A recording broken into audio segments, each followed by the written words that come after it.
Halo semuanya, perkenalkan nama saya Miguel Tuarsa dan di saat ini saya akan menjelaskan materi yang pertama yaitu konsep dasar probabilitas. Probabilitas atau peluang adalah pernyataan numerik tentang kemungkinan suatu kejadian yang dapat terjadi.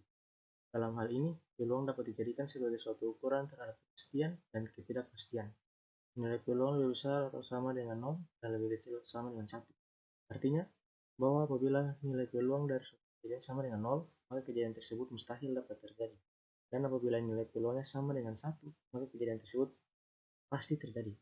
Peluang dapat dijadikan ukuran ketidakpastian, sedangkan ketidakpastian adalah bagian dari proses pengambilan kebijakan. Dengan demikian, teori peluang dapat memberikan landasan yang kuat tentang bagaimana menebak ketidakpastian secara logis dan rasional terhadap masalah-masalah yang dihadapi oleh para pengambil kebijakan. Teori probabilitas yang digunakan dasar pengembangan alat uji statistik adalah mempunyai probabilitas yang sama untuk setiap individu dalam populasi untuk dapat terambil sebagai sampel. Pendekatan probabilitas klasik, relatif, dan subjektif. Bagaimana menentukan probabilitas? Bagaimana menentukan probabilitas suatu kejadian seperti probabilitas investor menjual saham 0,7, probabilitas inflasi 2 digit di Indonesia 70%, dan probabilitas Persita menang atau atas Pisces 50% untuk menentukan tingkat probabilitas. Ada 3 pendekatan yaitu pendekatan klasik. Pendekatan klasik mengasumsikan bahwa sebuah peristiwa mempunyai kesempatan untuk terjadi yang sama, equally, likely. Probabilitas suatu peristiwa kemudian dinyatakan sebagai rasio antara jumlah kemungkinan hasil dengan total kemungkinan hasil atau rasio peristiwa terhadap hasil. Probabilitas suatu peristiwa jumlah kemungkinan hasil atau peristiwa per jumlah total kemungkinan hasil. Peristiwa pencobaan kegiatan melempar uang koin. Pencobaannya ada 4 yaitu kegiatan melempar uang koin, kegiatan perdagangan saham, perubahan harga, mahasiswa belajar. Kalau hasilnya ada 4 tapi terbagi atas 9 bagian, yaitu yang pertama muncul gambar, yang kedua muncul angka, yang ketiga menjual saham, yang keempat membeli saham, yang kelima inflasi atau harga naik, yang kedua deflasi harga turun,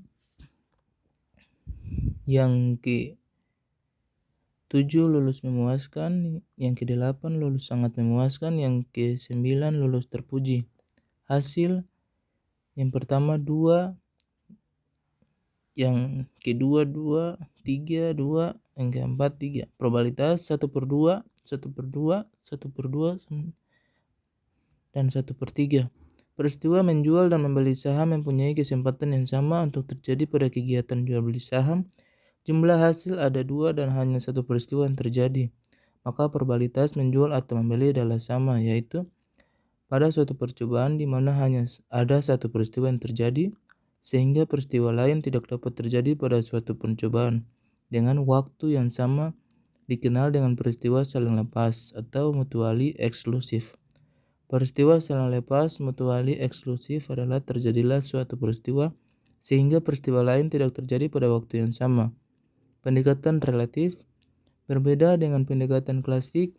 Besar probabilitas suatu peristiwa tidak dianggap sama, tetapi tergantung pada beberapa banyak suatu peristiwa terjadi dari keseluruhan pencobaan atau kegiatan yang dilakukan. Baik, kita masuk pada materi yang berikutnya yaitu sampel dan kejadian. Pengambilan sampel yang didasarkan pada teori kemungkinan atau probabilitas merupakan tindakan yang dapat dipertanggungjawabkan. Dengan kata lain, pengambilan sampel tanpa memperhatikan probabilitas banyak mengandung error. Pengambilan sampel dengan pengambilan mengandung probabilitas berbeda dengan pengambilan sampel tanpa probabilitas.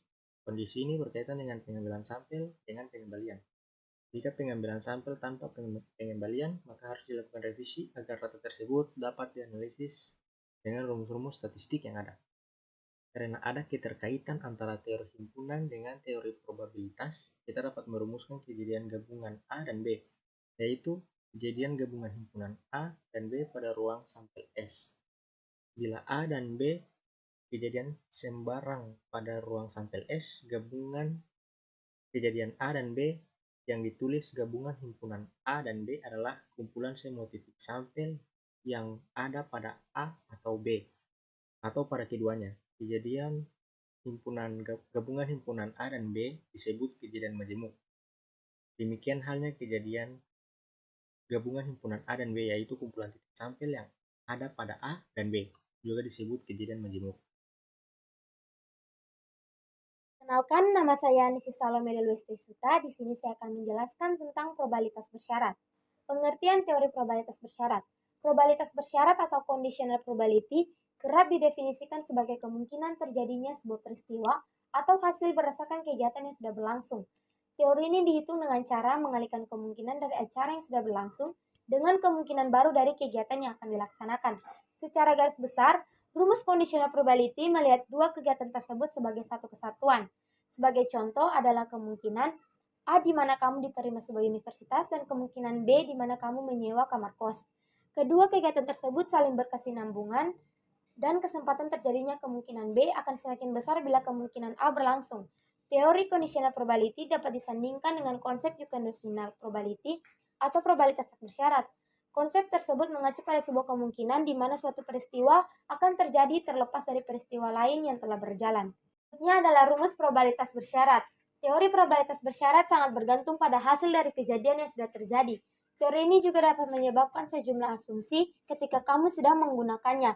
Sebagai contoh, dalam sebuah tas terdapat 3 kelereng dengan warna yang berbeda-beda. Ketiga kelereng tersebut berwarna merah, biru, dan hijau. Setiap kelereng memiliki peluang yang sama untuk kamu pilih. Pertama, kemungkinan kamu mengambil kelereng merah adalah sebesar 33% karena hal tersebut adalah salah satu kemungkinan dari 3 hasil yang bisa terjadi. Dengan asumsi peristiwa ini terjadi, akan ada 2 kelereng tersisa, yakni kelereng biru dan hijau. Dengan masing-masing kelereng memiliki peluang 50% untuk kamu pilih. Jadi peluang kamu untuk mengambil kelereng biru setelah memilih kelereng merah adalah sekitar 16,5%. 33% dikali dengan 50%. Yang terakhir adalah cara terbaik menggunakan probabilitas bersyarat untuk bisnis. Yang pertama, saat mengevaluasi suku bunga. Pertama, teori probabilitas bersyarat dapat digunakan pebisnis saat mereka sedang mengevaluasi suku bunga. Setiap perubahan tak terduga dalam nilai suku bunga dapat berdampak negatif pada laba dan pendapatan perusahaan. Yang kedua, saat menghitung laba bersih. Sejatinya laba bersih sangatlah rentan terhadap kegiatan yang tak terduga, seperti proses hukum, kondisi iklim dan cuaca, serta biaya yang diperlukan untuk peralatan dan bahan produksi. Yang ketiga, ketika perusahaan hendak memberikan kredit. Terakhir, teori probabilitas bersyarat akan sangat bermanfaat bila perusahaan hendak meminjamkan sejumlah kredit. Teori tersebut dapat membantu perusahaan dengan mengevaluasi tingkat risiko saat mereka meminjamkan uang tunai kepada peminjam. Sederhananya, conditional probability dapat dimanfaatkan untuk keperluan risk assessment.